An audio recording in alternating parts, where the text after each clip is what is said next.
সবাইকে, আপনারা সবাই কেমন আছেন? আশা করি অনেক অনেক ভালো এবং সুস্থ আছেন। আজকের রেসিপি হচ্ছে ফুলকো সাদা চিতই পিঠা। আমরা অনেকে আছি যারা ঠিকঠাকভাবে চিতই পিঠাটা বানাতে পারে না এবং বানালেও ভিতরটা কাঁচা থেকে যায়। আপনারা চাইলে কিন্তু এই রেসিপিটা ফলো করে এইরকম ফুলকো ফুলকো চিতই পিঠা তৈরি করে নিতে পারেন। আর বিকেলে বা সকালেও কিন্তু মাংসের ঝোলের সাথে এই পিঠাটা খেতে দারুণ লাগে। প্রথম পর্যায়ে আমি এখানে সিদ্ধ চালটা নিয়ে নিয়েছি। এই চালটাকে আমি 3 থেকে 4 ঘন্টা আগে জল দিয়ে ভিজিয়ে রেখেছিলাম। যখন নরম হয়ে গেছে তখন শিলনোড়ায় এটাকে মিহি করে বেটে নিয়েছি। আপনি চাইলে কিন্তু শুকনো যে চালের গুঁড়া আছে সেটাও কিন্তু নিয়ে নিতে পারেন। তো আমি শিলনোড়ায় বেটে নিয়েছি একটু মিহি করে। তো এখন আমি এখানে কুমকুমা গরম জল দিয়ে এই চালের যে পেস্টটা আছে এটাকে আমি গুলে নেব। তো অল্প অল্প করে জল দিয়ে আপনারা চাইলে হাত দিয়ে চেটকিয়ে মেখেও নিতে পারেন। তো আমি আজকে মেখে নিচ্ছি না, একটু কুমকুমা গরম জল দিয়ে এই ব্যাটারটা তৈরি করে নিচ্ছি।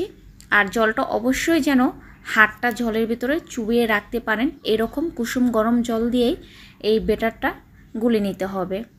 তো আমি এখানে দিয়ে দিলাম স্বাদ মতো লবণ দিয়ে এখন আমি ব্যাটারটা তৈরি করে নিয়েছি। তো ব্যাটারটা দেখেই বুঝতে পারছেন এটা বেশি ভারীও না এবং গাঢ়ও না, একদম চামিচটা যেন খুব সুন্দরভাবে গায়ে লেগে থাকে। তো এমন করে আমি ব্যাটারটাকে গুলি নিয়েছি। এখন আমি একটা চুলায় তাওয়া বসিয়ে দিয়েছি। এই তাওয়াটা আপনার চাইলে মাটির কিংবা এই থেকে বড় সাইজেরও নিয়ে নিতে পারেন, এটা যে কোনো দোকানে পেয়ে যাবেন। আর এই তাওয়াটাকে অবশ্যই ভালো করে গরম করে নিয়ে নিতে হবে। তো আমি তাওয়াটা গরম করে নিয়েছি।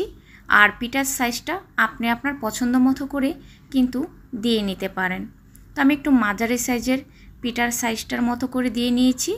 এখন একটা একদম ছোট সাইজের ঢাকনা দিয়ে ঢেকে দিয়েছি। আমার এটা বানাতে 5 থেকে 6 মিনিটের মতো লেগেছে। তো দেখেই বুঝছেন পিঠাটা কিন্তু অনেক সুন্দরভাবে ফুলে উঠে গেছে। আর আগুনের তাপটা অবশ্যই লো মাঝারিতে রাখতে হবে, বেশি হিট দেওয়া যাবে না, তাহলে কিন্তু পিঠাটা নিচ থেকে পুড়ে যাবে এবং ভিতরের মাঝখানটা কাঁচা থেকে যাবে। তাই একটু লো মাঝারি রেখেই এই পিঠাটাকে বানিয়ে নিতে হবে। সেম একইভাবে আমি দ্বিতীয় পিঠাটিও বানিয়ে নিচ্ছি। তো পিঠার জন্য আবারও আমি এখানে ব্যাটার দিয়ে দিলাম, আপনারা চাইলে বড় সাইজ করেও দিয়ে দিতে পারেন। এখন এটা ঢেকে দেব। আমার 5 থেকে 6 মিনিটের মতো সময় লেগেছিল।